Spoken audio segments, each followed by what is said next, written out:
Donald Trump est devenu jeudi le premier ancien président américain à être condamné pour une infraction pénale, reconnu coupable par un tribunal de la ville de New York de 34 chefs d'accusation liés à la falsification de ses registres commerciaux avant l'élection présidentielle de 2016. Le verdict dans ce procès qualifié d'historique a été rendu par les 12 membres du jury 5 mois avant la tenue de l'élection présidentielle aux États-Unis, où Trump devrait affronter l'actuel président démocrate, Joe Biden. Les 34 accusations pénales pour crimes d'État incluent la falsification de 11 factures, 12 bons et 11 chèques pour dissimuler un paiement de $130 000 à Stormy Daniels, afin d'acheter son silence concernant leur relation présumée intime en 2006. À l'époque, Trump était marié à Melania Trump. Que se passe-t-il maintenant ?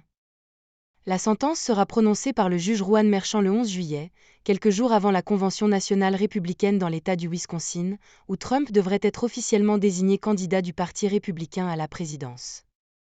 La peine peut aller d'une amende ou d'une probation jusqu'à une peine de prison allant jusqu'à 4 ans.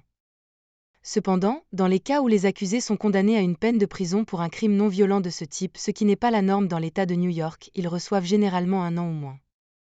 Trump est susceptible de faire appel de toute condamnation et ce processus pourrait durer des années. La Constitution des États-Unis stipule que le président doit être un citoyen né aux États-Unis, être âgé d'au moins 35 ans et avoir été résident des États-Unis pendant au moins 14 ans.